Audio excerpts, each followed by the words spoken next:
which would typically be just the primary care and the community physician environment, and they do tend to be larger. But again, I think we've submitted information that demonstrates, that probably varies year to year, but certainly in recent years, the hospital providers have been much higher. And I've seen some of that. I didn't want to go into any of the details in a public session because I think it was deemed confidential. So we may ask Dr. Weigel about it or yourself in an executive session.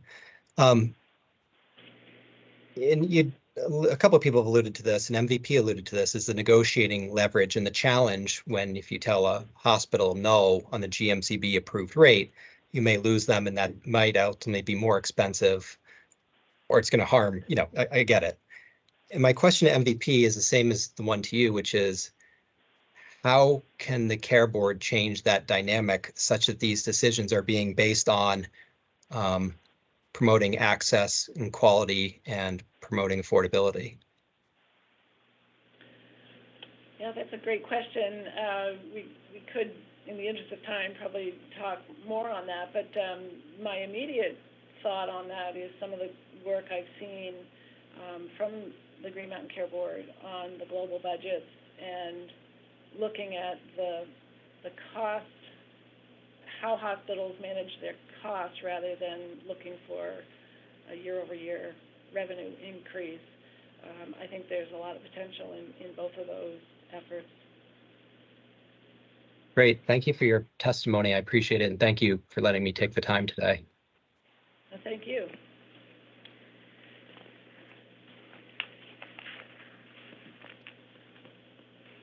Ms. AC, any redirect?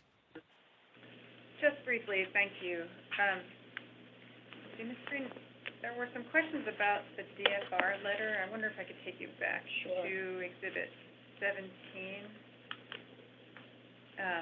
Ms. AC, I'm just going to ask, just so the court reporter can make sure we get this right, just speak up a little bit. Absolutely. Ms. Green, do you have Exhibit 17 in front of you? I do. And what is Exhibit 17? It's the solvency opinion from the Department of Financial Regulation, and this one is for the small group rate filing. And I think earlier you read a sentence from page 1 of Exhibit 17. Is that right? Yep. Could you look at the bottom of page 3 on Exhibit 17? Yep. And could you read the last sentence on page 3, please? Sure. Beginning with any downward adjustments? Yes, that's right. Any downward adjustments to the filings rate components that are not actuarially supported, however, will reduce Blue Cross Blue Shield of Vermont's surplus and negatively impact its solvency. And do you agree with that? I do.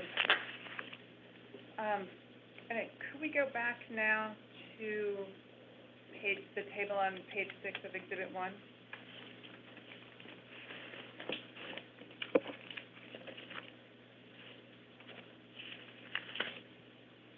I'm there.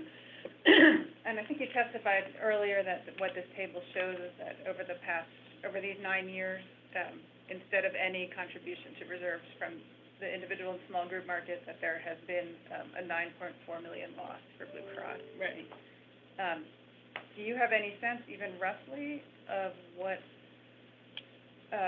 total contribution to reserves for those 9 years would have been had these rates been funded to a 1.5% CCR level? I do. If you look at the filed or target contribution to reserve, and if you would sort of multiply that by the premium in each year, 9 years is on this table, we would have expected somewhere around $5 million. So the cumulative contribution to maintain reserves from those 9 years would be in the ballpark of $45 million. And that's contrasted with, in fact, a loss. In fact, a loss. So it's sort of like $55 million short. I have nothing further during the public session. Thank you. Mr. Becker, anything else? No, I don't have anything else. Hearing Officer Barber. And I neglected, well, I don't know if I neglected. I forgot. I don't remember. Did I, Ms. Bellevaux, did you have any questions for Ms. Green? I do not. Thank you. Okay, thank you, Ms. Green. We will hear from you in an executive session later this afternoon. But at this point, I think we can move on to our next witness, which is Jesse Lucier from the Department of Financial Regulation. Jesse, are you with us? I am. Can you hear me? Yes. Great. So could you please raise your right hand so I can swear you in? Do you solemnly swear that the evidence you shall give relative to the cause now under consideration shall be the whole truth and nothing but the truth, so help you God? I do. Okay, please go ahead. All right. My name is Jesse Lucier. My title is Administrative Insurance Examiner. I work for the Department of Financial Regulation. As an examiner, I'm involved in all aspects of analysis and examination of insurance companies. In the interest of time, I know several people have already read off of the solvency letter, so I'll just read the final paragraph to try to keep it short. So this is Exhibit 17, page 3, under the final paragraph. The final paragraph: impact on solvency of proposed rate. And this is the small group filing. In its filing, BCBSVT has requested that the board approve an overall average rate increase of 14.5%. DFR does not expect the proposed rate as filed will have a significant impact on our overall solvency assessment of BCBSVT. Any downward adjustments to the filing's rate components that are not actuarially supported, however, will reduce BCBSVT's surplus and negatively impact its solvency. The individual group reads the same, except the average rate increase is 15.5%. I was on earlier when L&E was discussing the rates and the various components. My understanding is that there are a few adjustments that L&E has recommended that Blue Cross has agreed, and that will increase the rate to around 17 or 18%. And similar to previous testimonies, assuming those rates are actuarially supported, the increase in rates will not change the department's opinion. I think that's it for now. I'm sure there'll be a couple questions, so I will pass it back to Michael. Thank you, Jesse. Any questions from Blue Cross? Thank you. Yes, I think that's probably just one question. Do you have still in front of you, Mr. Lucier, Exhibit 17? Yes. And on, if I could direct you to look at page 3 of Exhibit 17. Yep. The second paragraph. Can you read the first sentence of the second paragraph, please? I'm sorry, which paragraph? The second paragraph. Where it says The DFR analysis. considers. DFR I'm on consider. Yes, that's right. Page 3. Read that first sentence. If you could, please. DFR considers insurer solvency to be the most fundamental aspect of consumer protection. Can you explain a little bit more about what you mean by that sentence? Sure. I mean, to really oversimplify it, insurance companies need money to pay policyholders, and if a insurance company goes insolvent, then they won't have the necessary funds or capacity to pay policyholders. I have nothing further at this time. Thank you. Thanks for your time today. Mr. Becker? Yes, I have just a couple of quick questions. Hi, Mr. Lucier, nice to meet you. Hello, nice to meet you too. So you have Exhibit 17 available before you? Yes. Yep. And so on page 2 of Exhibit 17, you show 2 graphs. The top graph, there are green lines and red lines. And what do those represent? The green and red lines represent the top and bottom of the targeted RBC range for Blue Cross. Okay. And so that was the range that was approved in 2019, correct? Correct. And it says here in a footnote that it went into effect early in 2019. The department in early, yeah, I think that's when the process began. Okay. I mean, it's just, it may be a minor thing, but I mean, so in 2018, the range wasn't applicable or it was lower. So it's not fully accurate to show that they were so far out of range in 2018. Is that correct? I would say that's correct. Yeah, there was a targeted range prior to the department issuing the order, but there was no formalized documentation in place. Would you trust my colleague Eric Schulteis, who just messaged me that it was 500 to 700 in 2018? That sounds right. Okay, all right. So it was just slightly out of range in 2018. Yep. Okay. So you've already read the last concluding paragraph on page 3. I think this point has already been made, so I'm just going to try to very quickly make it again. In the 3rd paragraph under analysis of solvency, you say the rates are developed by predicting future behavior. Therefore, it's impossible to predict with certainty the correct rate to charge in a given year that will be both adequate and not excessive. Is that correct? Correct. Impossible to predict, then you end with a prediction. So, I mean, we can't really say if cutting these rates will negatively impact Blue Cross's surplus insolvency, can we? I think we can. Essentially, if you're asking, let me phrase it this way: if a company receives a 10% increase, they'll receive X amount of dollars. If they receive a 9% increase, they'll receive Y amount of dollars, and Y will be less than X. But we don't actually know what allowed charges will be for 2024, do we? No, but I guess in essence, a rate cut would mean less money going to Blue Cross.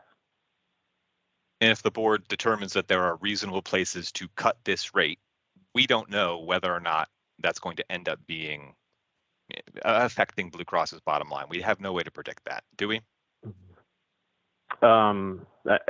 Maybe you could rephrase the question. If Blue Cross would receive less money, then yes, it would affect the bottom line negatively, and a rate cut would mean receiving less premium revenue. Well, I think the whole point of the exercise we've been going through today is to perhaps try to find areas where there might be areas where the rates are perhaps set too high, and that there could be legitimate places to cut these rates. I mean, I think that's been a part of what we've been doing here today.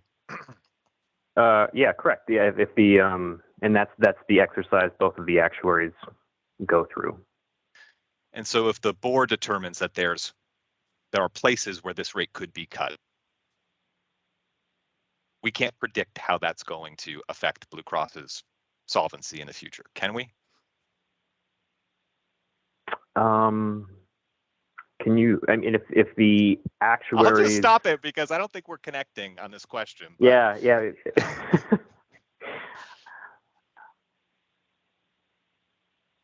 I mean, That's okay. I guess at the I'll- bottom line is that if less premium revenue would mean less surplus for the company. If you're asking, do we know if the rates that the company is asking for are going to be 100% accurate? No, we don't know that. That could be up or down. Okay. Thank you And there very could much. be room to, yeah, okay, thank you. Thank you. I'm all set, Hearing Officer Barber. Thank you. Thank you. Ms. Beliveau, any questions?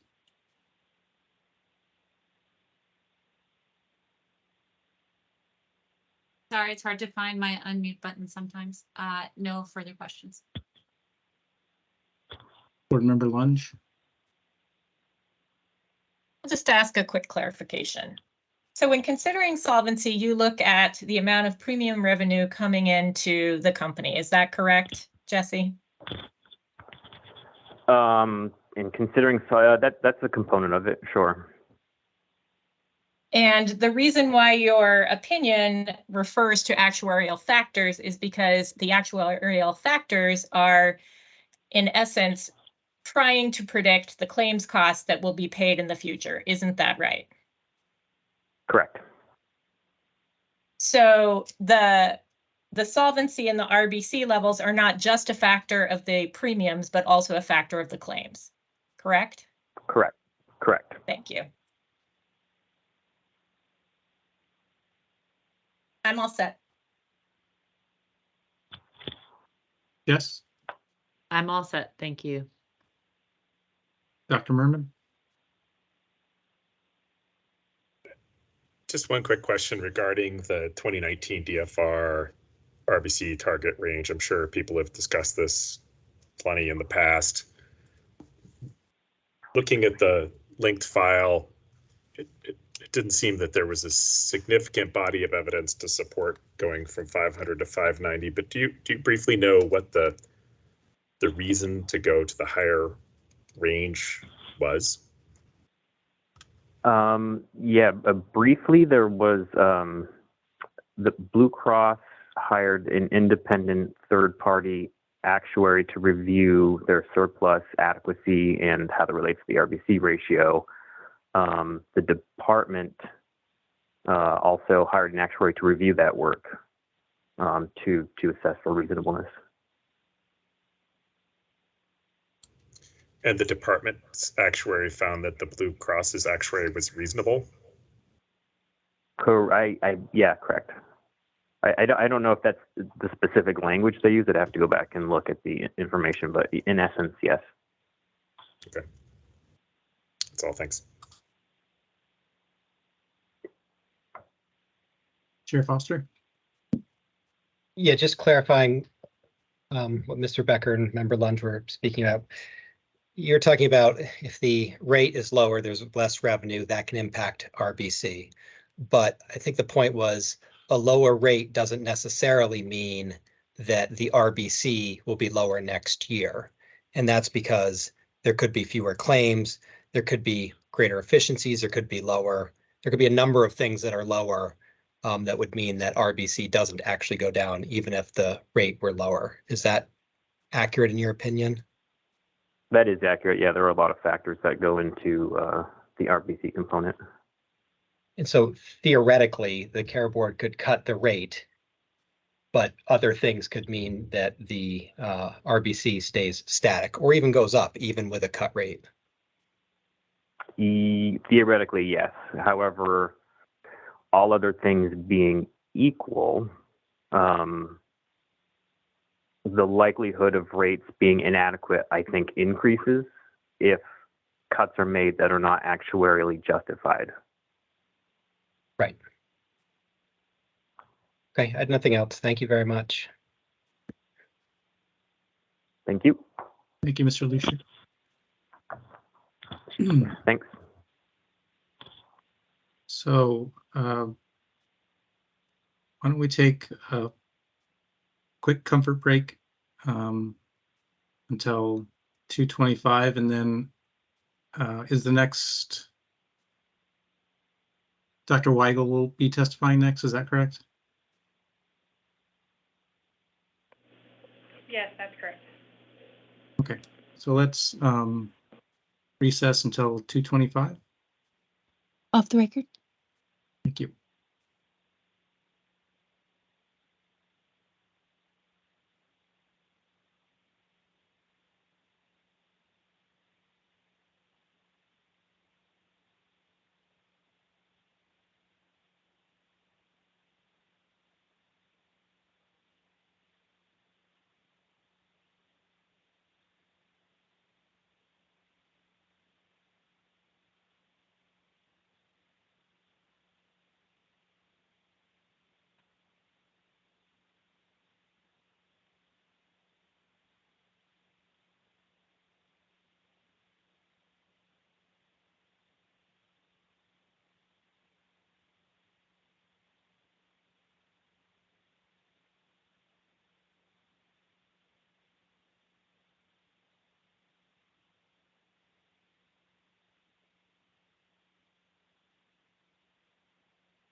Hearing officer, is Dr. Weigel calling in?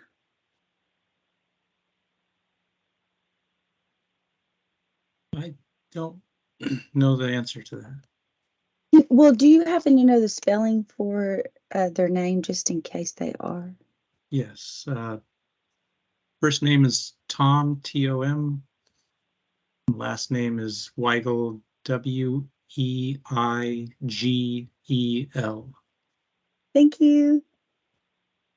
Sure.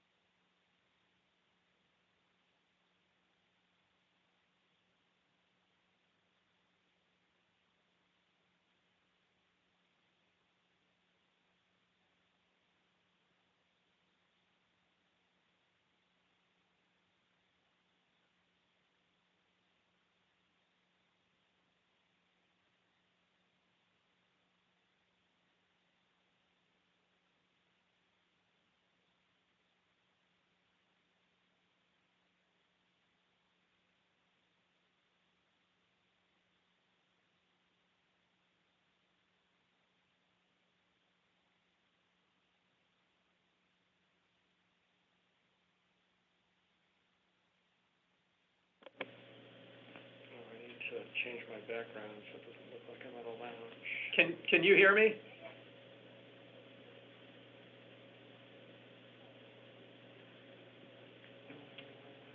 Can someone on the line say something? I just want to make sure the phone in here is on. Is Dr. Weigel in a cave? I'm trying to change my background. I apologize. Are you a hostage, Dr. Weigel?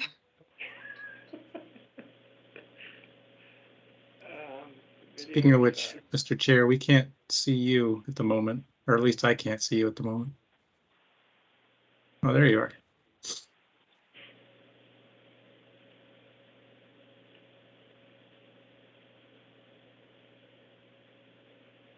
Okay, I think we are all back. Thank you for that. So let's go back on record. On the record? And Dr. Weigel, could you please raise your right hand? Do you solemnly swear that the evidence you shall give relative to the cause now under consideration shall be the whole truth and nothing but the truth, so help you God? Yes. Okay. Go ahead, Mr. D'Onofrio. Thank you. I think the witness and I are in here fighting over the positioning of the phone to make sure that we're both being heard. Good afternoon, Dr. Weigel. Could you please state your name and current employment for the record? Sure, Tom Weigel. I'm the Vice President and Chief Medical Officer at Blue Cross Blue Shield of Vermont. And how long have you held that position? I've been the CMO since September of 2022, and prior to that, I was the Senior Medical Director since 2021. And could you briefly describe your work experience prior to joining Blue Cross? Sure. As a board-certified child psychiatrist, I've served in hospital administration, clinical programs at multiple levels of care, government agencies, including the Department of Mental Health of the state of Vermont, and generally I've had a focus on quality improvement and outcomes measurement. And could you please briefly describe your current responsibilities at Blue Cross?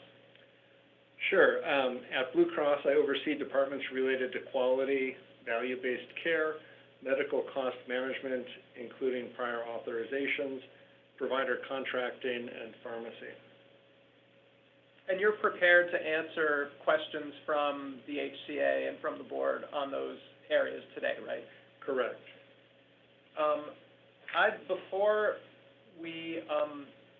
Before we make you available for those questions, I wanted to ask you a couple of questions in a couple of those areas.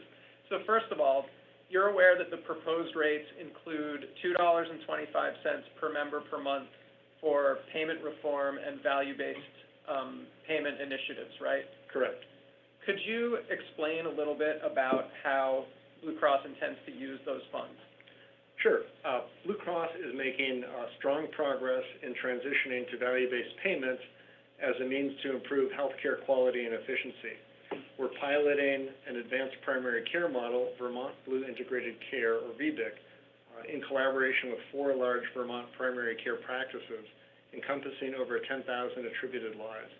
BBIC focuses on implementing quality metrics for disease management, particularly for diabetes, hypertension, and cancer screening, and also incorporates existing resources such as case management and risk adjustment. So investments in BBIC will come out of that $2.25 PMPM. In addition to BBIC, Blue Cross is looking to use the remainder of the value-based care dollars to incentivize community care providers to improve quality, cost, and appropriateness of care. This will be facilitated by a Blue Cross Association report on each provider that includes data from all Blue Cross Vermont claims, all Medicare claims, and claims from other Blue plans. These reports will rank all PCPs on quality, cost, and appropriateness of care compared to all other providers in the country. These rankings are risk adjusted for illness severity. We will use the Blueprint attribution method to issue payments to community providers based on their rankings in quality, cost, and appropriateness of care. Providers will receive ranking reports on their specific practice and metrics, including the measures used to calculate the incentive. The providers may work to improve these quality and cost outcomes for their patients. This program is different from both OneCare and Blueprint in that we're directly measuring and incentivizing changes in quality and cost outcomes. Over time, we'll transition dollars we will allot from direct fee-for-service claims payments to this program, which will essentially shift the buckets and move toward more capitated payments for these attributed members. Let me now move over to, I forget the umbrella term that you gave, but prior authorizations and that collection of issues. Would you please touch on that briefly? Prior authorizations and Blue Cross's provider policies. Sure, and I know this has been a hot topic in the legislature and that we've had discussions with DFR about prior authorizations. Prior authorizations are a common practice used to ensure appropriate and cost-effective care. Prior authorizations improve patient safety by making sure that the high-risk procedures or medications are administered appropriately. By requiring additional scrutiny for certain interventions, such as surgeries or medications, we can reduce the likelihood of errors or adverse events. Prior authorizations control costs for members, which I know we're talking a lot about today. They help prevent overutilization of healthcare services by requiring justification for certain procedures, tests, or medications. This can help ensure that resources are allocated appropriately and reduce the risk of unnecessarily or potentially harmful intervention. Blue Cross Vermont is dedicated to easing the burden of prior authorizations for healthcare providers. We've implemented various initiatives to achieve this goal. Each year, we analyzed our list of PAs for items with low denial rates or low returns on investment, and we removed those PAs that are no longer necessary. In 2020, we gold-carded or eliminated the PA requirement for providers with low denial rates for certain advanced imaging studies like MRIs and CT scans. In the current year, we introduced several gold-carding programs for mental health, including eliminating all prior authorizations for all in-state, in-network mental health and substance abuse programs. So as it stands now, there's no PAs for in-network, in-state, or limits on outpatient therapy, psychiatry service, IOP, partial treatment, residential, or inpatient programs. Blue Cross also provides electronic PA options to providers. We've seen a significant uptake in the utilization of web-based PA submissions, with 60% of medical and 78% of pharmacy PAs being submitted through these platforms in 2022. Furthermore, we're transitioning to Salesforce internally as our platform for utilization management, and that should offer additional web-based automatic PA opportunities, further streamlining the process for providers. We do most of our utilization management in-house. Caroline is our utilization management PA vendor for advanced imaging, and Avalon is our vendor for laboratory PAs. In 2020, our combined savings for PAs was $21 million with a 6-to-1 ROI, which means we spent $3.5 million on PAs to save $21 million. I'd like to now turn to, I think one of the other areas you mentioned was quality. if you could give kind of an overview of Blue Cross's approach in that area. I'm sure you'll get more questions as we move along. Sure, yeah, I've seen lots of questions today and on Monday about quality.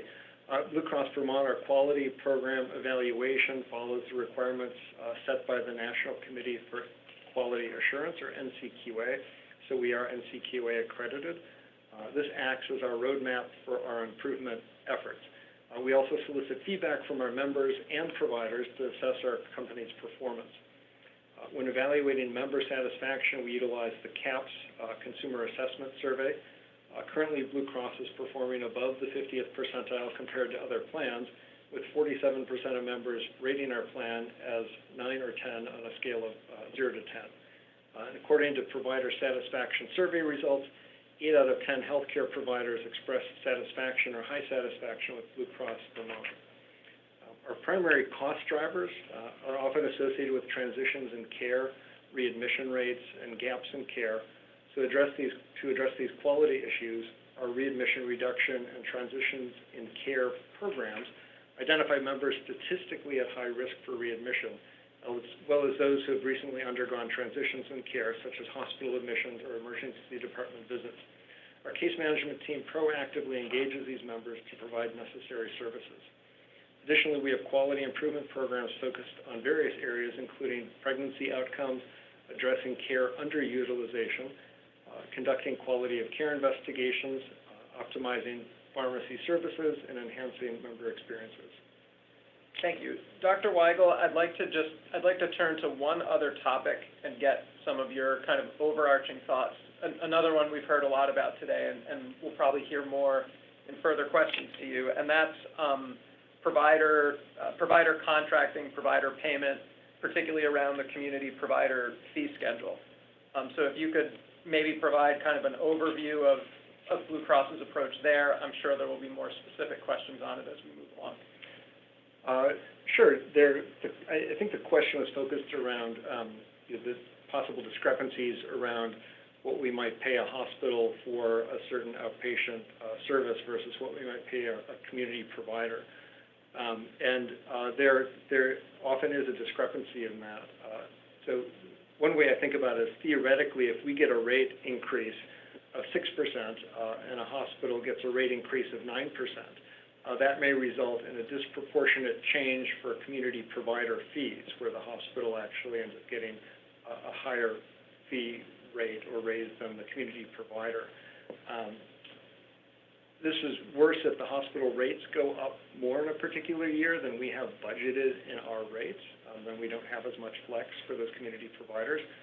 For a real-life example, the UVM Medical Center professional service fees increased by a higher percentage each year than those of community providers, which results in a compounded difference year over year with the community providers. Keep in mind that we cannot just reduce hospital fee schedules for outpatient services and redistribute that to community providers. Hospital budgets are like a balloon. Since they're fixed, if we reduce their rates for outpatient services, they'll get the money from us in some other bucket. So if our proposed rates are reduced by the board and our hospital budgets are fixed, community providers may feel an adverse impact.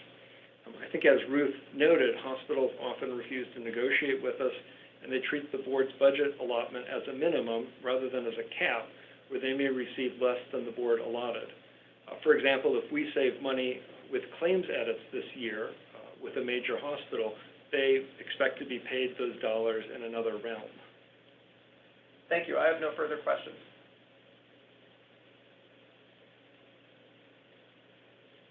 Mr. Becker, do you have questions? Just a few quick questions. Hi, Dr. Weigel, how are you? I'm well, thank you. Great. I heard you say at the beginning that one of your roles at Blue Cross, or in your role at Blue Cross, you're involved in pharmacy, the pharmacy benefit. Is that right? Correct. Okay, all right. So I don't know if you heard Ms. Lemieux's testimony earlier. I asked her some questions about the pharmacy benefit, and in particular, there was one that she wasn't able to address. I asked if Blue Cross had recently done an audit of their PBM to ensure that you're getting the prices, discounts, rebates, et cetera, that you're entitled to under your contract. And she thought maybe something along the lines was going on, but she wasn't quite sure. Are you aware of an audit? Yeah, we do perform audits. Optum is one of our key vendor relationships. We have 49 performance guarantees outlined in the contract to make sure that we are getting consistent and expected vendor performance. Results of these guarantees are reviewed on a quarterly and annual basis by the pharmacy department. And if there's any guarantees that are not met, we recoup money from them based on that. Okay, thank you. So quarterly, you do a quarterly audit. Is that what I heard you say? Correct, yes. Okay, all right. Although I have to say we have more than monthly meetings with Optum to review the numbers with them. Have you recouped any money under these 49 performance guarantees to date? I would have to get back to you on specifics for that. Okay. One of the largest components of the pharmacy cost trend is the specialty pharmaceuticals. I guess I wonder if you could speak a little bit to how Blue Cross assesses the value of some of the higher cost specialty medications, whether that's something that Optum performs for you, or whether Blue Cross performs its own evaluation of value of some of these high cost specialty medications. So Optum is doing much of that evaluation, and then we have a say in that evaluation, after they let us know what their thoughts are. Okay. And then just quickly, the Vermont legislature, Act 131 was enacted at the beginning of 2022, and I'm just wondering if Blue Cross performed any sort of an audit to determine whether or not your PBM is fully compliant with the provisions of Act 131, including the pharmacy choice provisions, the anti-steering provisions, no more mandatory mail order pharmacy, things like that. I'm fairly certain we're compliant, but I could get you the results of that as a follow-up. I would appreciate that. Thank you. I have no other questions. Hearing Officer Barber?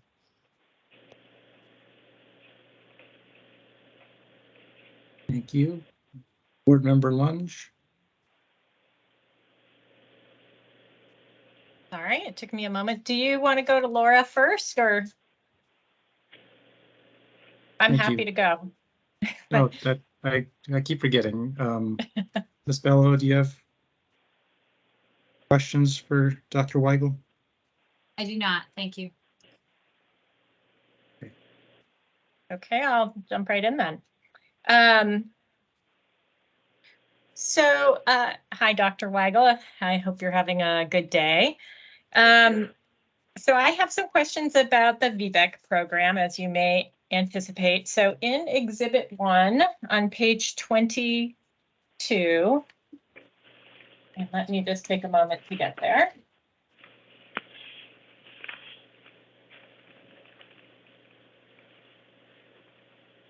And let me know when you are, oh, hold on, is that where I want to go?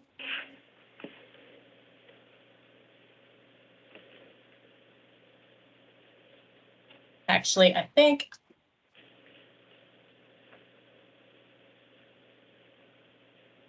too many tabs on my binder. No, I apologize. It's Exhibit 12, page 5. This is in response to question 6, which asks for how the PMPM was calculated and how it applies to the payment reform activity. So let me know when you're there. I'm on page, Dr. Weigel, it's Exhibit 12, page 5. I'm on page 5. Thank you.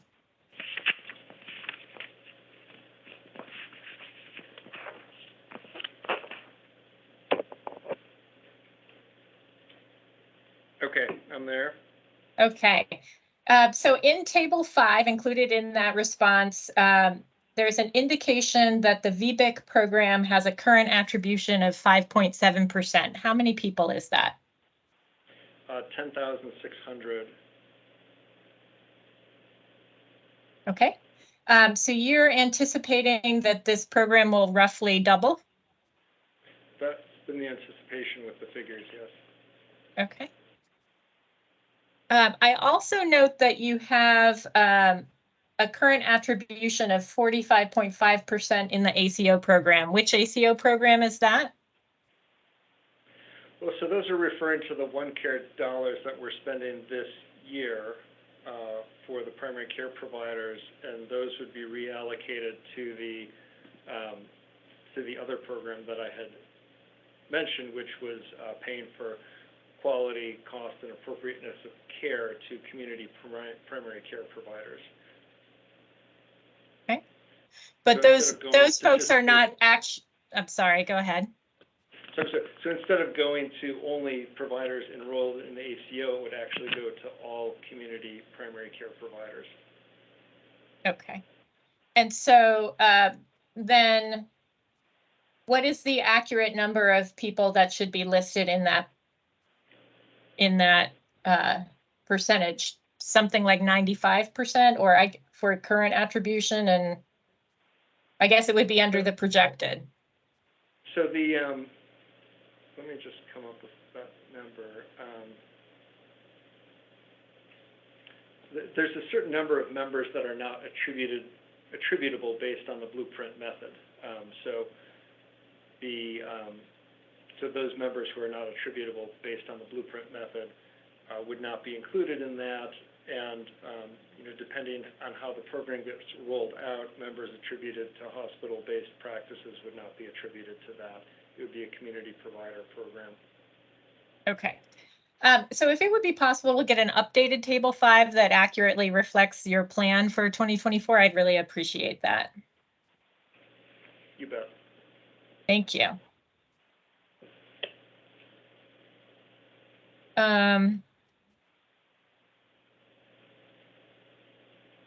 Okay, and I think it would be helpful to get the actual numbers as well as a percentage, because I'm not really sure what it's a percentage of. That's not explained in this chart. So that would be helpful just for clarity.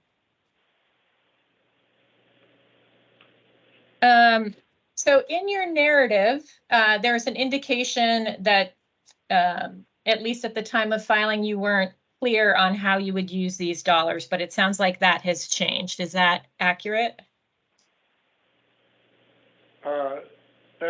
That's accurate, yes. If those dollars are not cut out of the budget, that is how we will use them. Okay. So at this time, you have no plans to contract with OneCare Vermont in 2024. And again, if you need to answer, I should have said this up front. If any of the answers are confidential, please feel free to indicate and I can save it for executive session. Sure, that one may get into negotiations, so. Sure. Because the contract work for the next performance year typically begins in February of the current year, it'd be very challenging to address the data analytics, quality, and total cost of care issues in time for a 12/31/23 execution. So personally, I don't anticipate that we will contract with them. Okay. Thank you. So in terms of the new program for community providers, have you already chosen a quality framework for that program? So we have, the program is based on what the Blue Cross Association is calling network optimization reports that they're in the process of rolling out. So we've received some of those reports for specialty providers, for example, cardiologists, but we're not actually getting the reports or the metrics for primary care until mid-August. So we will have those. I don't have them in front of me. Okay, that's fine. So it sounds like this is a national Blue Cross program that's getting rolled out? Correct. Yeah, it's an association report that they're providing to the Blues. Okay.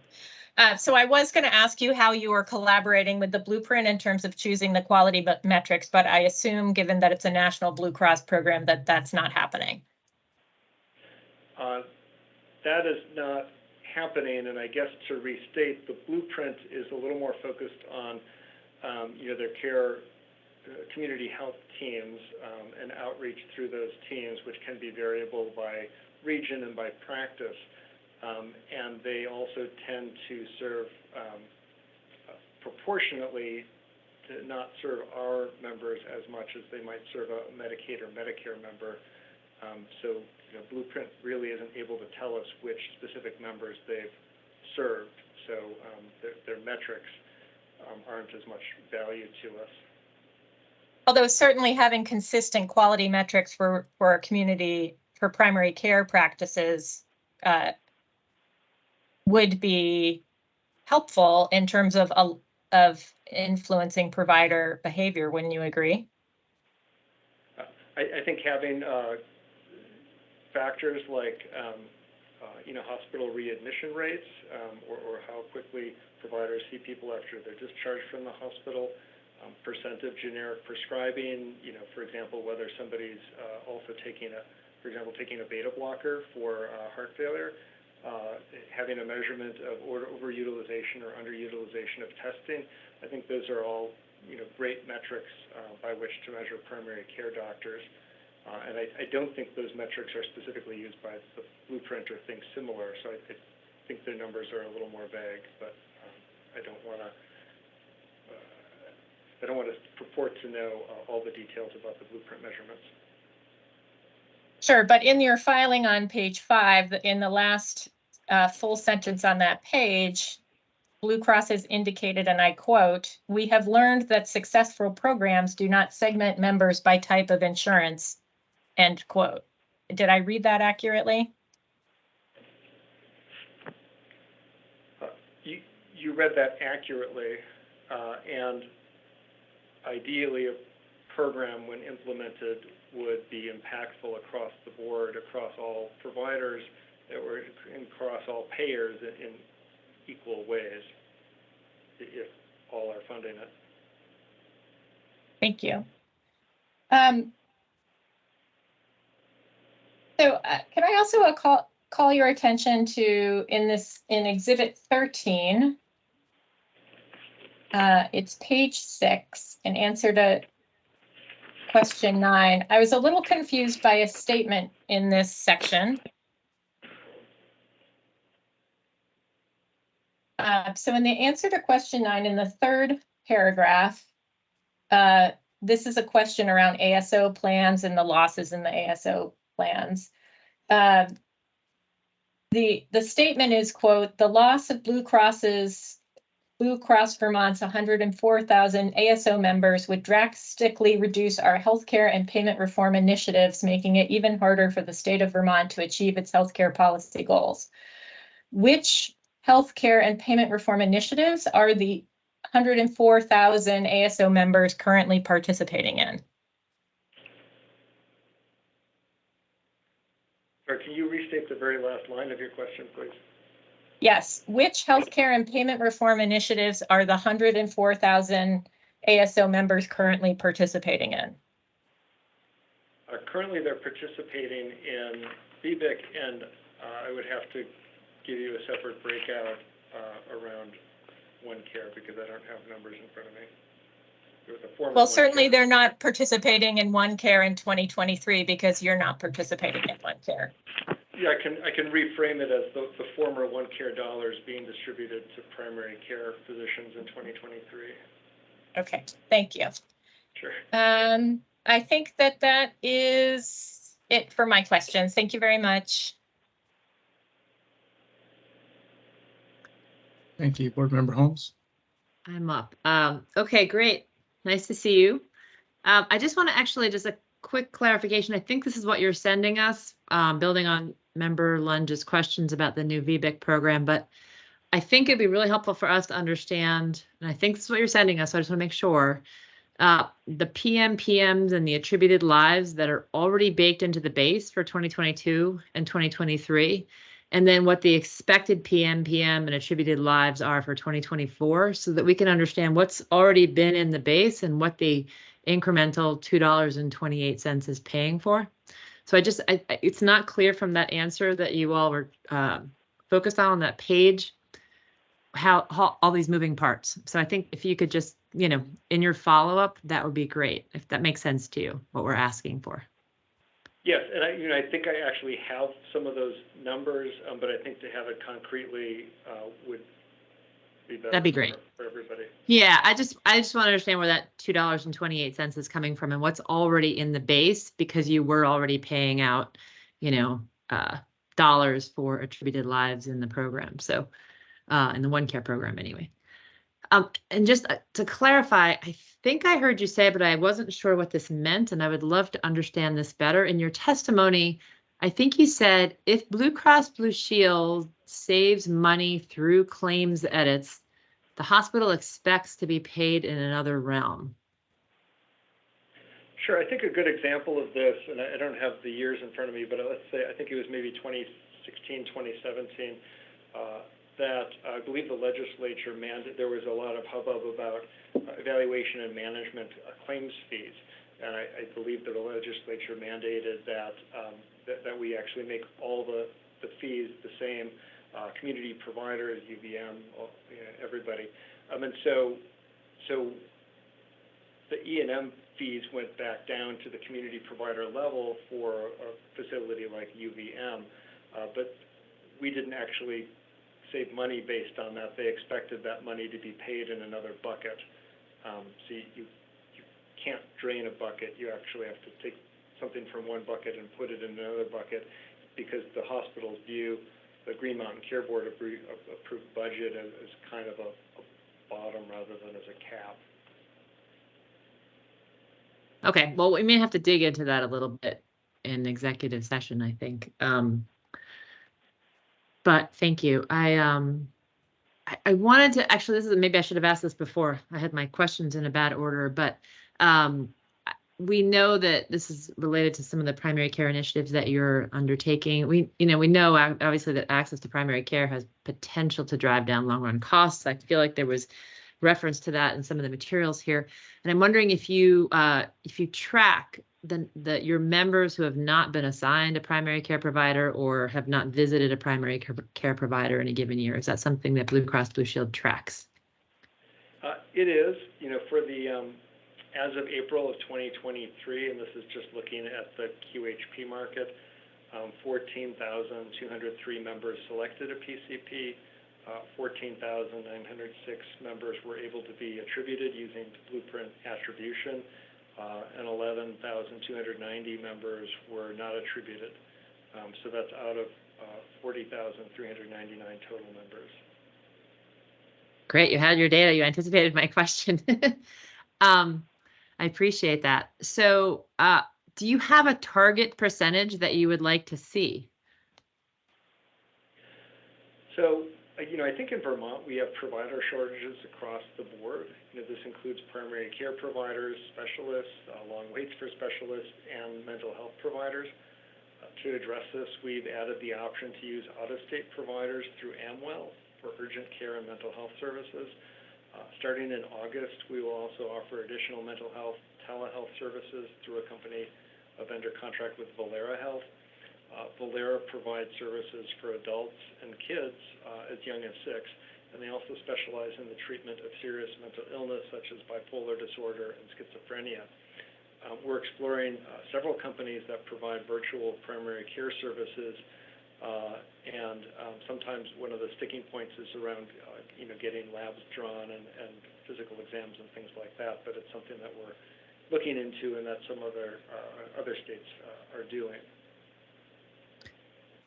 You mentioned a shortage. Have you mapped the members that they're not attributed to a primary care provider, they haven't visited a primary care provider, with availability of primary care in their area? I mean, is that the driving force? Can you map that out and claim that it's because of a shortage that they're not attributed, or are there other reasons potentially?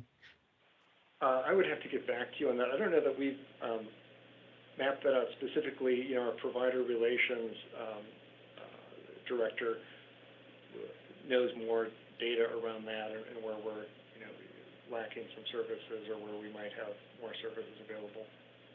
Right, and it'd be really helpful to also understand.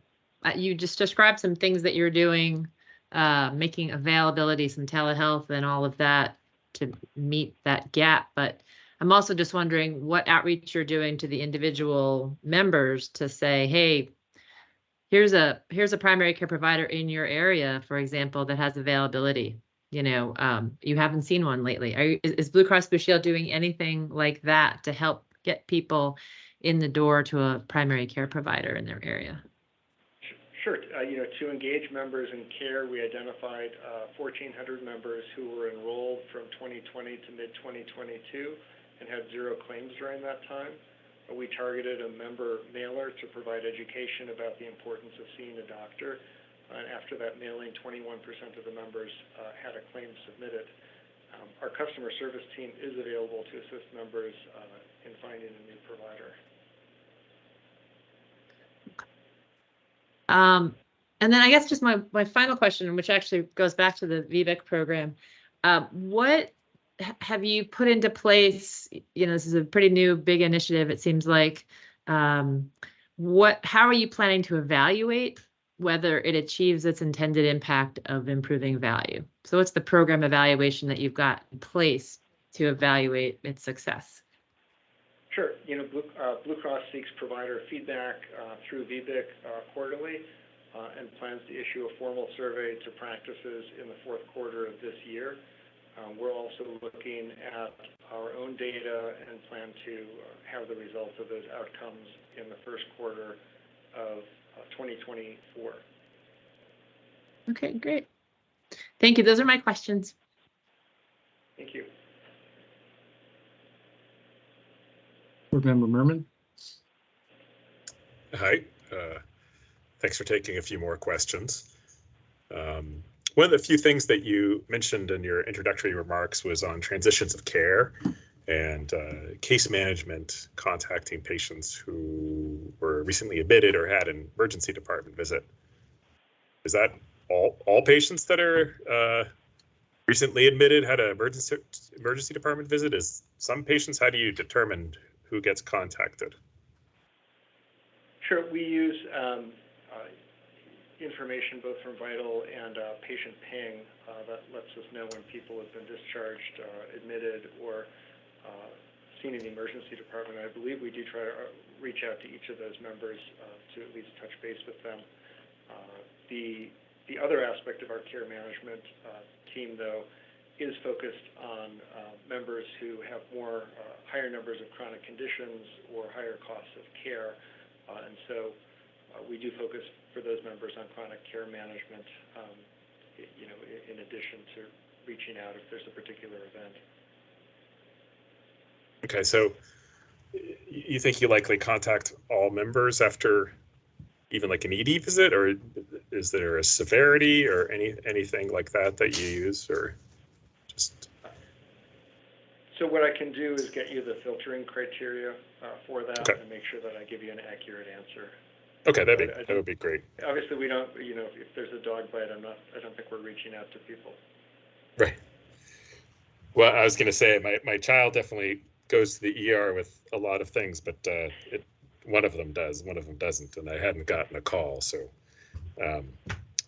you mentioned prior authorization. You may have picked this up from my questions the other day about return on investment, that the cost is about $3.5 million and the savings was $21 million. Was that in 1 year, or was that aggregate over a period of time?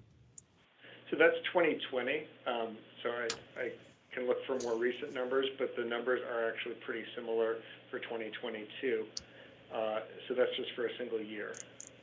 And how do you define savings in that?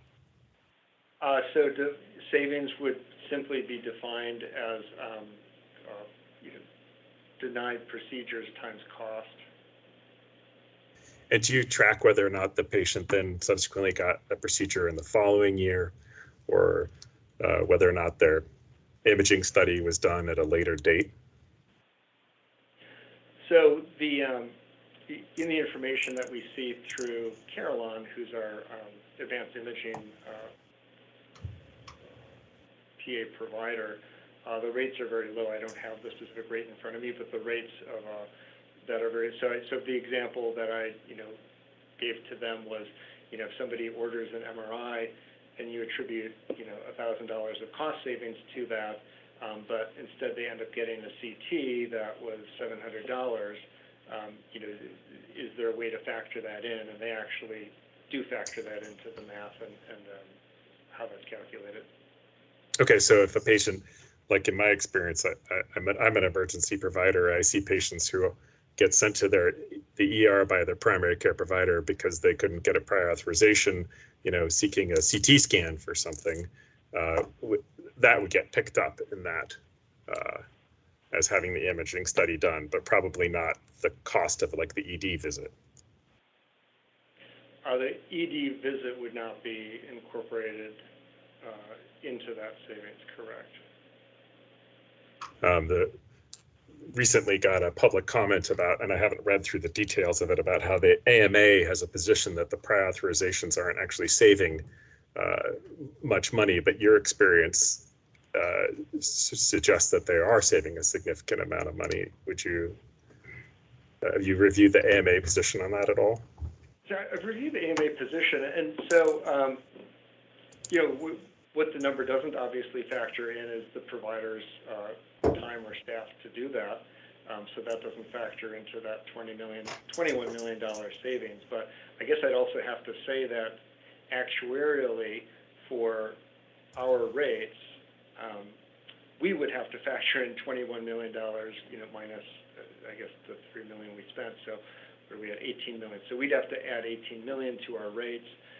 And then you also can't discount what's called the sentinel effect, which means that when people are being monitored, they behave better. So, we, in addition to the 21 million or 18 million, we'd have to factor into our rates that would be discussed here. There would be additional dollars we'd have to account for. I'm sorry, could you restate that again? I think I lost the chain there in the middle. Sure. So if there's a net of $18 million in savings for a year, if we removed all PAs, then we would need to add that onto our rates, because those are savings that our members would not be getting and would have to pay for. Okay, I'm sorry. I was just trying to figure out how you were referring to that with regards to the AMA position. Right. You said you have read the AMA position, which suggests that there isn't.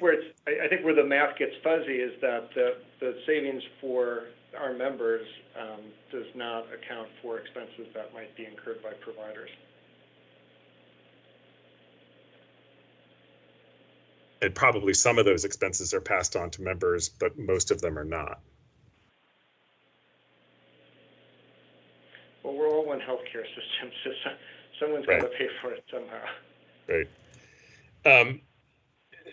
One of the things that's come up today and on Monday to some degree was the COVID expectations for 2024, basing it off of 2020 actuarially. Have you reviewed that at all? I heard the testimony this morning. So as far as COVID, as you know, the end of the public health emergency is kind of more of a random politically motivated date. COVID is still with us. I actually have a close friend who's currently hospitalized here in Vermont with COVID. They're younger than me, quite healthy and very sick.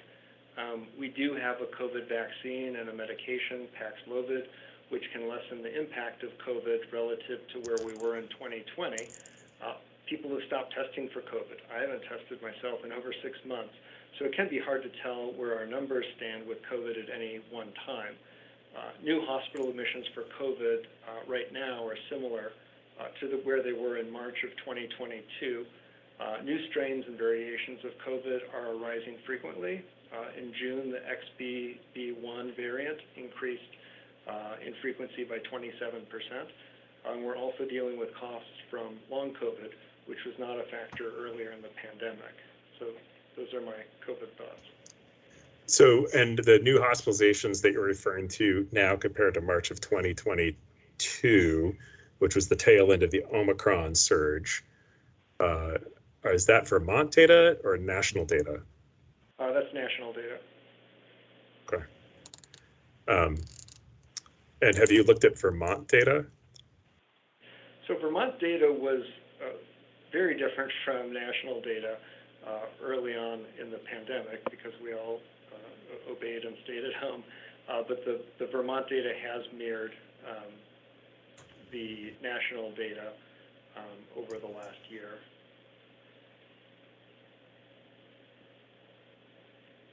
But not looked at it specifically for Vermont within this current hospitalization level that is equivalent to March of 2022.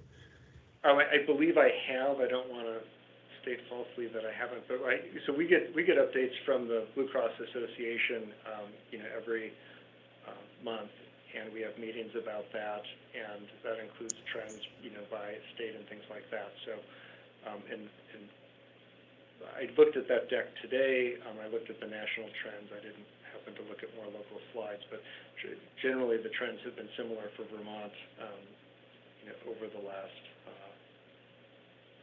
6 to 12 months.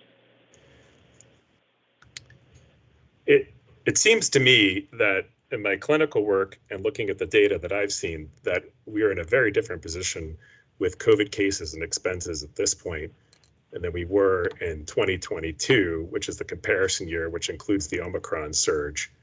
Do you think that it's much closer to 2022 now than what I'm suggesting?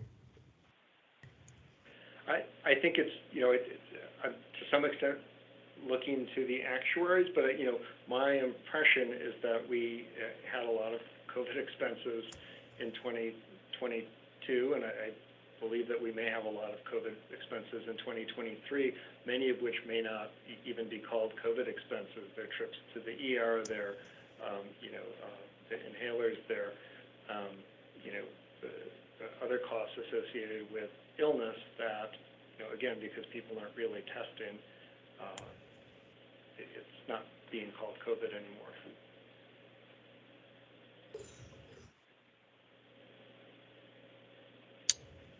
It's being called a URI. Yeah. Okay. Right, or, yeah. I mean, it's definitely my clinical experience is far lower than 2022, but that's my anecdote of my job. I think the evidence that I've seen is it's far lower than 2022, and it's like after the H1N1 viral epidemic, did we predict another H1N1 epidemic the following year and plan for that from a budgetary standpoint? I guess that's the question of what are reserves and pandemic planning preparedness and what's a budgetary item. But I think it seems to me that we are far lower now. But I don't think you agree. So there we are. The one other thing that you mentioned was that the hospitals look at the GMC board approved rate increases as a minimum instead of a maximum. Do you end up with rates above the GMC board negotiated rates that are being paid to hospitals? I just want to interject and just say any specifics about the negotiating process we should probably take in executive session. Is there a way to answer that without being specific?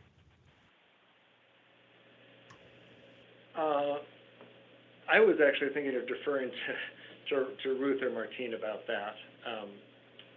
I'm actually not involved in the hospital rate negotiation process or where the buckets of money fall with each category.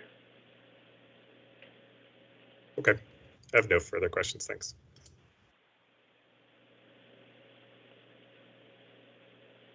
Chair Foster. Just a couple. Dr. Weigel, you referred to total cost of care as being an issue in connection with the OneCare withdrawal. Can you explain that a little more?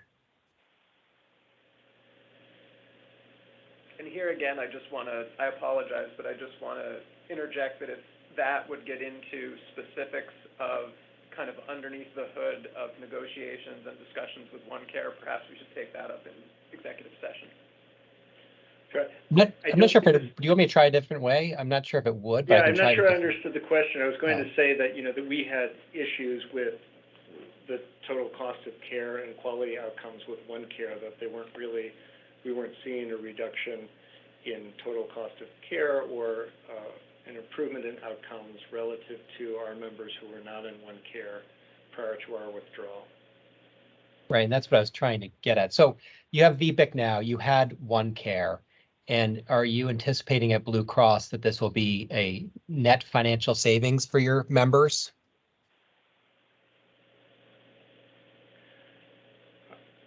The VBIC project, I anticipate, will be a net financial savings for our members, that we're focusing on some high-cost items and such that I anticipate that'll be a savings.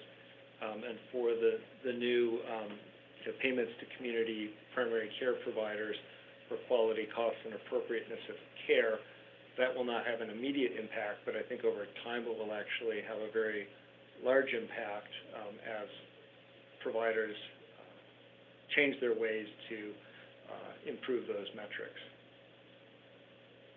And it seems as though there's certainly a fair possibility Blue Cross won't contract with OneCare. We don't know, but it sounds like there's a chance it won't.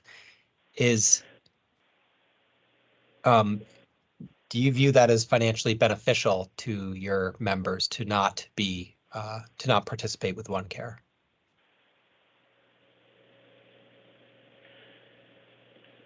Yes, I think the money can and hopefully will be spent in better ways should it be approved.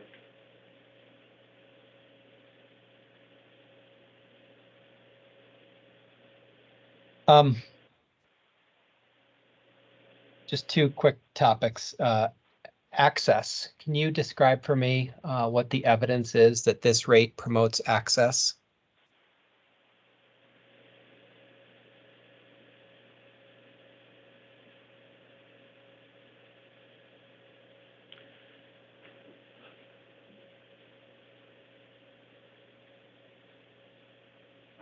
I think what the rate does is it maintains current access.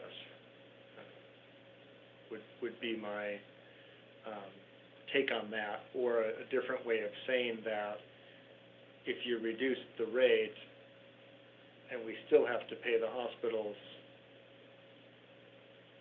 their allotted money, that may take away from community provider rates, which would potentially reduce access, that may reduce the community providers who actually contract with us.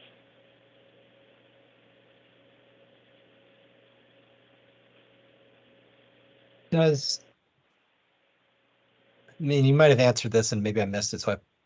Does Blue Cross track the number of primary care providers, mental health providers, and mental health providers that are active in the state?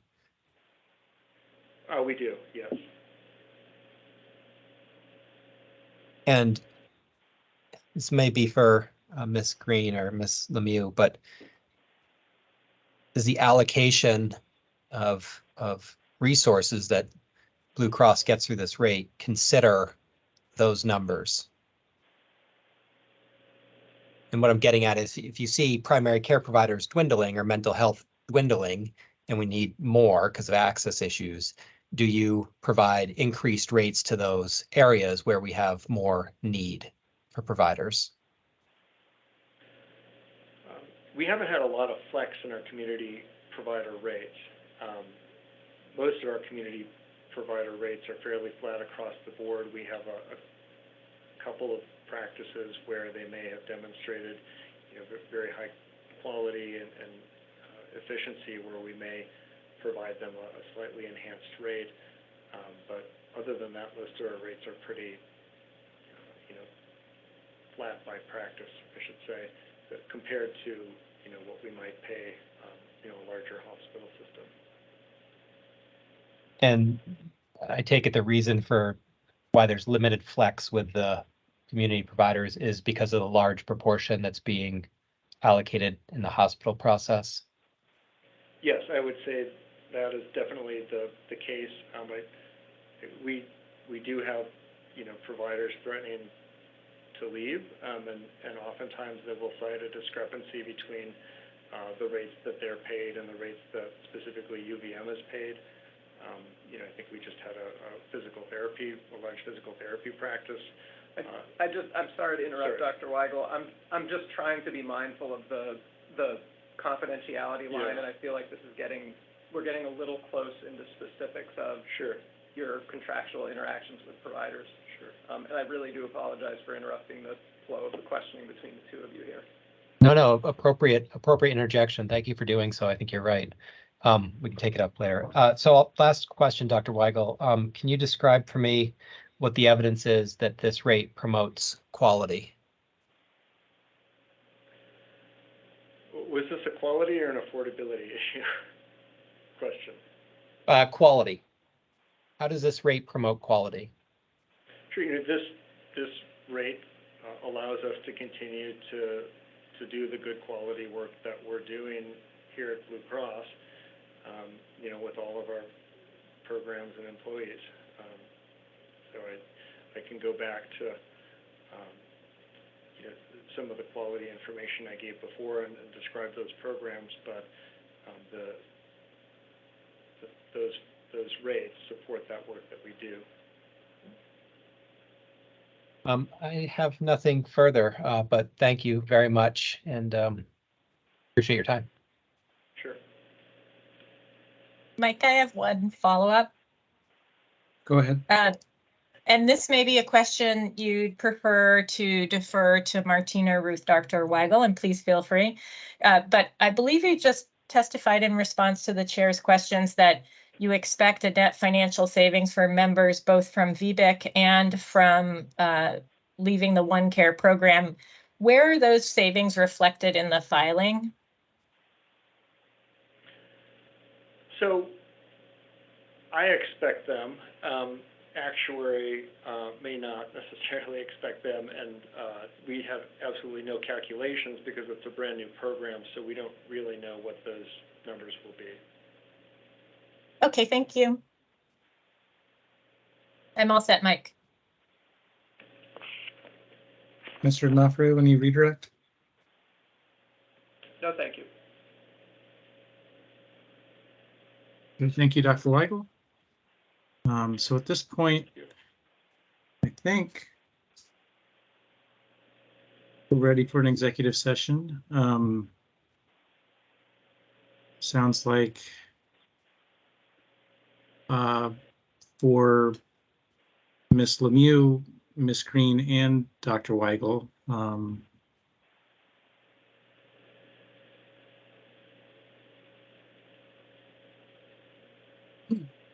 so just want to, well, first, any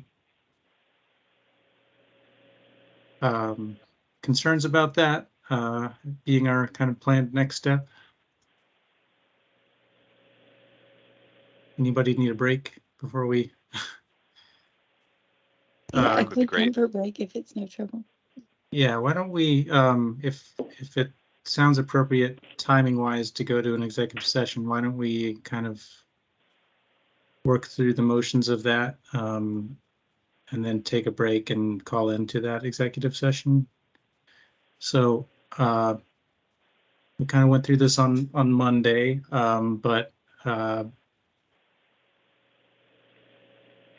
the open meeting law says that the board can go into executive session to consider records that are exempt from disclosure under the Public Records Act, provided that discussion of the exempt record shall not itself permit an extension of the executive session to the general subject to which the record pertains. The rate review statute is somewhat broader than that. It allows it says that notwithstanding the open meeting law, the board may examine and discuss confidential information outside a public hearing or meeting. So we have a lot of material in the binders that has been reviewed and determined to be exempt from public inspection and disclosure under the Public Records Act. And so you can go into an executive session to question witnesses about that material. And under the rate review statute, again, you can examine confidential material generally, even if it is not, marked in the binders. So questions around provider contract negotiations and pricing, which are competitively sensitive, which Blue Cross, makes reasonable efforts to keep secret, and which give it a competitive advantage over others. Question witnesses about those type of things, which I've heard, there are some questions around that have been raised and would be appropriate for an executive session. So the mechanics of an executive session, there needs to be a motion to go into executive session. It must indicate the nature of the business of the executive session. There needs to be a 2/3 vote in favor to do that. And assuming that happens, we really need to stick to confidential subjects as I've described. And anything, anything that's appropriate for the public session should be done in the public session. So any questions about that?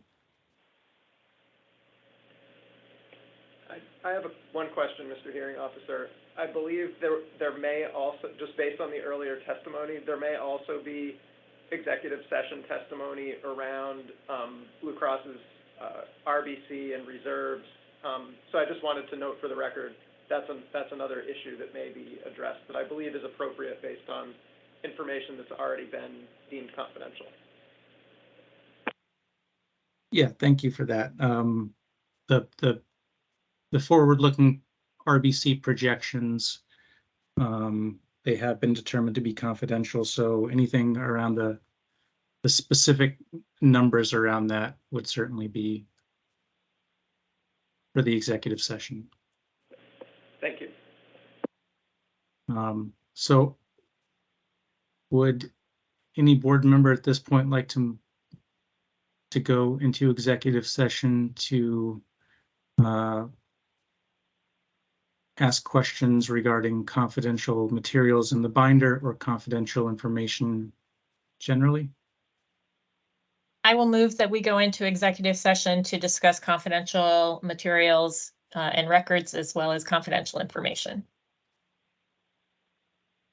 Any board discussion? Oh, sorry, Second. You were right procedurally. Second, thank you. Any discussion from the board? Okay, all those in favor, please say aye. Aye. Aye. Aye. Okay, so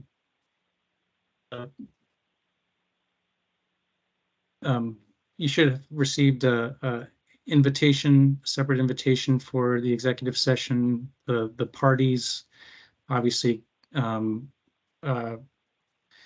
I'm trying to get clarify the people who should be going over to the executive session. So obviously the board members, board staff, the parties, their employees and representatives, including the healthcare advocate, Mr. Fisher, Lewis and Ellis, Department of Financial Regulation, the people who are subject really to confidentiality restrictions and protections already in place. So any questions about who should be calling in to the line? And obviously, Ms. Holland, who would appreciate if you could separately transcribe this as we did on Monday. I do expect this to take some time, so for the public, I think it'll be at least an hour, based on yesterday and just the number of questions. I think So just roughly guess we might return at around 4:30, I'm hoping, but we'll keep it updated as we can. And I said we would take a quick break before we did that. So maybe if we could leave this open session, call into the executive session at around 3:36, 5-minute break. Okay, thank you. Off the record.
I'm just testing the phone here. Can you all hear me?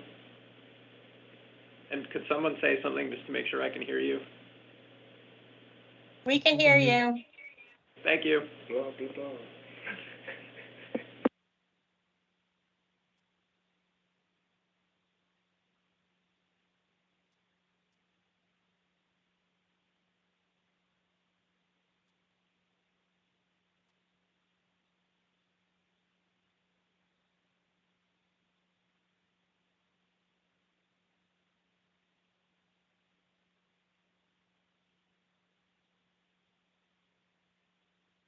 Ms. Holland, are you with us?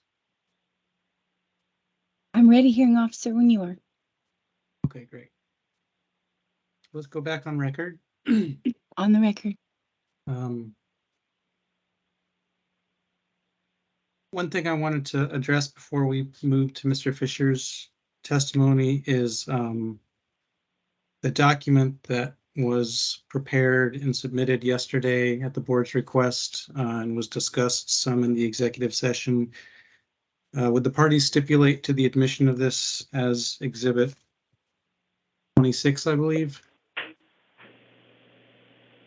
Yes. Yes. And we would stipulate to that as well. And I'll admit that as exhibit 26. And Mr. Fisher, are you ready? Could you please, could you please raise your right hand so I can swear you in? Do you solemnly swear that the evidence you shall give relative to the cause now under consideration shall be the whole truth and nothing but the truth, so help you God? Yes. Okay, please go ahead.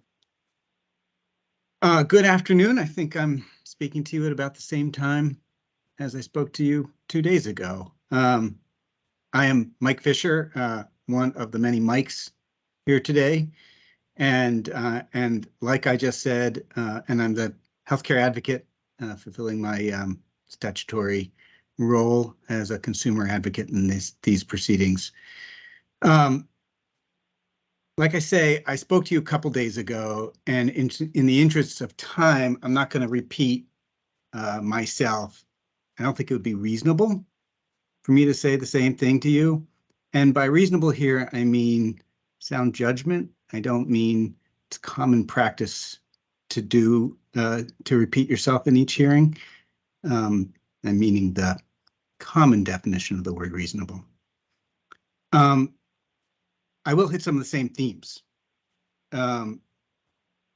First off, ever since starting this job in 2017, if I'm remembering right, I have been frustrated by a line in I think every single DFR analysis of rates, and that line has gotten a fair amount of play today, so I'm going to talk about it for a minute. And that line is, I think insurer solvency is the most fundamental aspect of consumer protection. I said something similar to this, but I'll be much more last time, but I'll be much more explicit.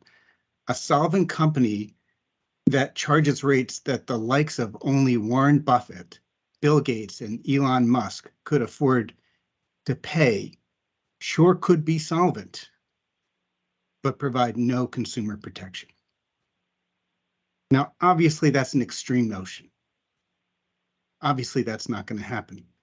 But rate increases like the ones proposed this year, on top of last year's, will price more Vermonters out of healthcare, out of our healthcare financing system.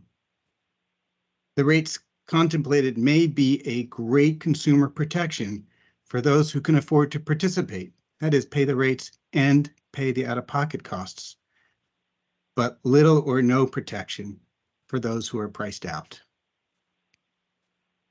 This concept that insurer solvency is the most fundamental aspect is, I'm sure, a industry standard, but not one that recognizes the competing interests and the competing pressures on Vermonters. About the individual market, I said something about this last time, but because it got some discussion, I want to say clearly,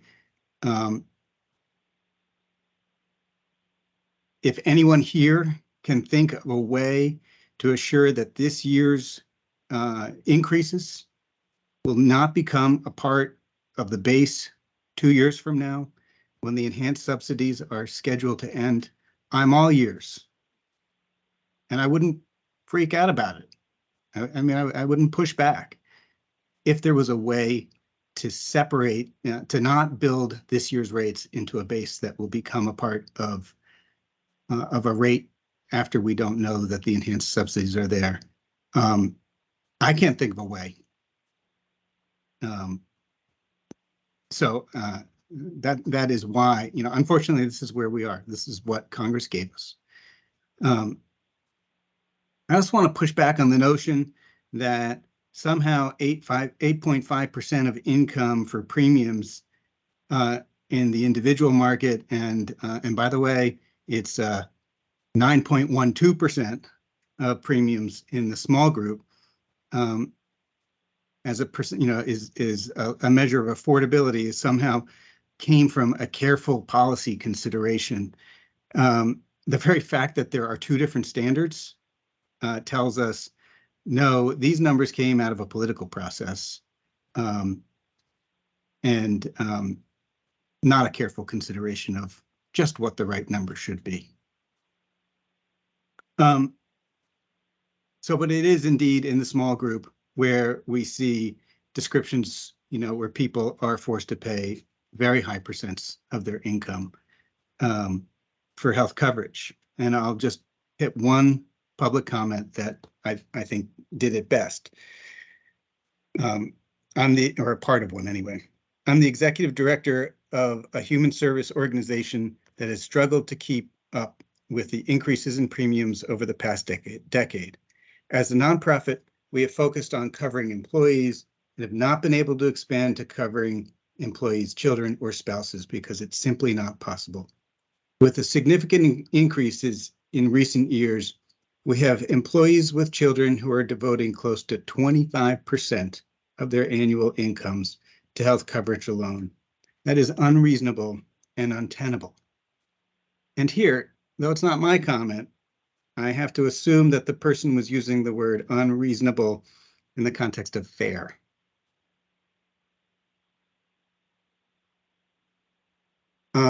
About CSR load, I want to be a little bit more explicit today than I was 2 days ago. Again, I'll make the same point. It's important to have the same approach across the market. You have at least 3 approaches before you at this moment. One from the other carrier, one from L&E, and the one originally proposed by Blue Cross Blue Shield. In my opinion, they are not all reasonable here. And I don't think I'll try and describe what I mean by reasonable this time. Or maybe I will, sensible. They're not all sensible here. While we are pushing for an approach that would provide for more affordability amongst the three I mentioned, the approach that Blue Cross originally proposed is the one that will do the most to increase buying power, improve affordability, or improve affordability for higher value plans. About reserves. For years, whenever I have or somebody has asked the question, pre-pandemic, pre-COVID, whenever someone has asked the question, why is it that insurance companies need quite so much ratepayer money? Why do they need to hold so much of our money? The answer has always been, what if we have a pandemic? Well, now we have a little bit of a better understanding, a nuanced understanding of what a pandemic might look like. And while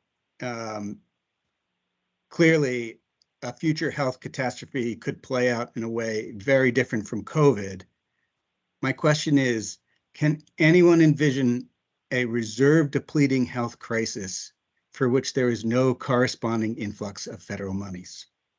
I can't. Or maybe more accurately, if there were no federal monies in response to such a health crisis, we're in deeper trouble than health reserves.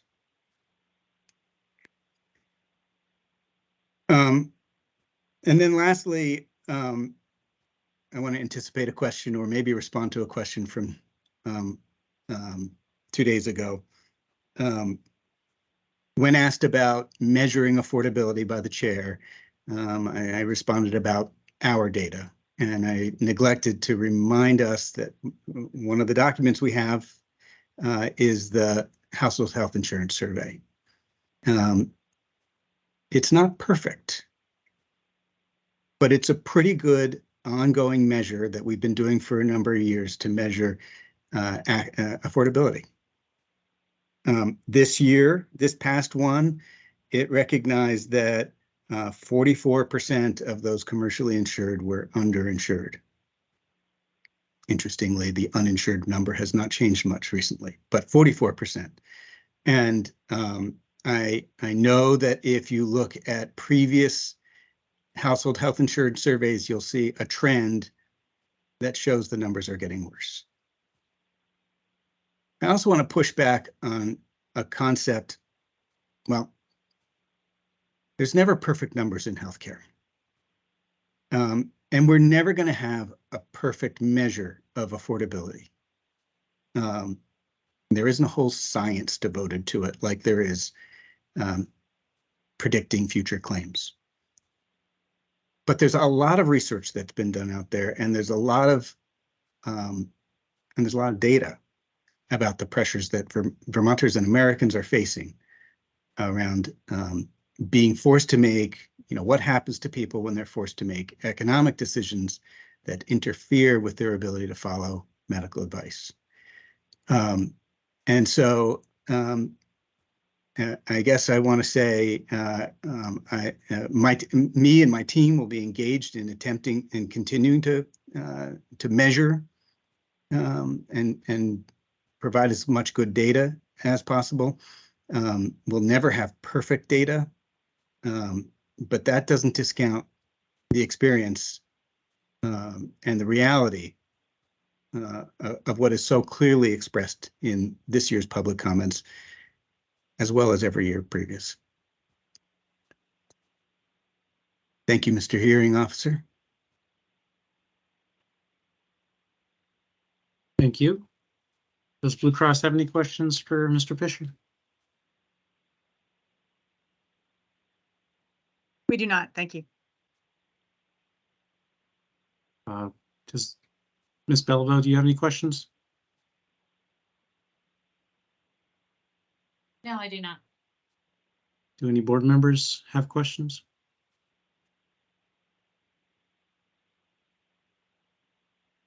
I have one, but I can go last. I'm all set. I think I saw Robin and Jess both shake their heads.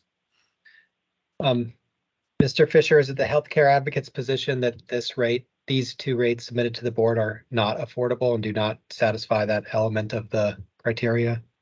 Yes. And the best evidence that we should look for to support your position is the household survey and the volumes of public comment. Is there anything else that you think we should be considering?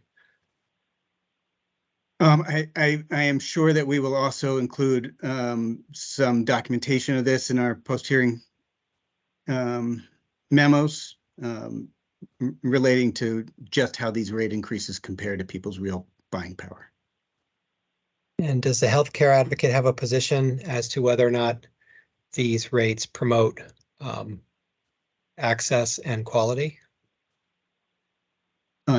Yes. Yes, and I'll link it directly to, people talk about access and affordability as if they are separate. And while there are access issues that are not directly linked to affordability, affordability is an access problem. Okay, that's all I had, Mr. Hearing Officer. Thank you. And thank you, Mr. Fisher. Thank you. Would Blue Cross like to call any rebuttal witnesses? No, thank you. No, thank you. Okay, then are the parties ready to make closing statements? Yes. Yes, we are. Uh, Blue Cross can go ahead. Thank you, Hearing Officer Barber. And I would like to thank all of the board members here today and Hearing Officer Barber and the staff of the board and the other witnesses and the healthcare advocate for a thoughtful and careful discussion of the proposed rates that are under review. I want to start by reiterating what my colleague, Mr. D'Onofrio, said this morning. Blue Cross is not happy to be here asking for these rate increases. We take very seriously the obligation to develop rates that are actuarially sound and do not overcharge any of our members. There is absolutely zero track record of Blue Cross charging excessive rates in these markets. I would refer the board back to a table we've looked at previously today, the table on page 6 of Exhibit 1, which shows Blue Cross's historical experience over 9 years in these markets. It is an overall loss of almost $10 million. 5 of the 9 years show a loss. There's only 1 year where Blue Cross met or exceeded a very modest 1.5% CTR target. And that year, of course, was 2020, which had an unanticipated claims lull due to COVID. And as Ms. Green testified today, that benefit from that claims lull in 2020 was outweighed by COVID costs that Blue Cross absorbed out of its reserves during the entire course of the pandemic. Every component of the proposed rate is justified and reasonable. That is what the evidence has shown today. 90% roughly of the rate is the direct cost of paying for the healthcare costs of Blue Cross's members. The board's actuary, L&E, reviews these rates carefully, reviews that component of the rate, and their analysis was not just the rate was reasonable, but in fact that a higher medical trend could have been justified than the one that was asked for. There are significant upward pressures the board has heard about today from hospitals, from pharmacy costs. The healthcare that these rates fund is expensive, and it is getting more expensive, and the rates have to reflect those costs or the insurer cannot remain solvent. Blue Cross's administrative costs, again, are part of the analysis conducted by the board's actuary. And again, the actuary has recognized that Blue Cross's administrative costs are low compared to other carriers. The 26th percentile of cost, the 4th percentile measured as a percentage of premium. It is their conclusion that we manage and limit costs better than typical healthcare plans. Again, as you've heard from our actuary, Ms. Lemieux, and from Ms. Green, there's no padding in the rates. Blue Cross, like other businesses, is experiencing the same inflationary pressures on its costs that we're seeing across the economy, but has nonetheless kept the costs here as low as possible for the cost of insurance. We're asking this year for a 3% contribution to reserves, something which was discussed last year as a possibility. It is, as Ms. Green has explained, Blue Cross's solvency position makes this request urgent and necessary. We have pressures on member reserves, including losses in these markets, other investment losses, other factors that affect reserves like membership growth, which is part of Blue Cross's mission to try to expand and serve additional markets. And with our RBC position well below the required range, and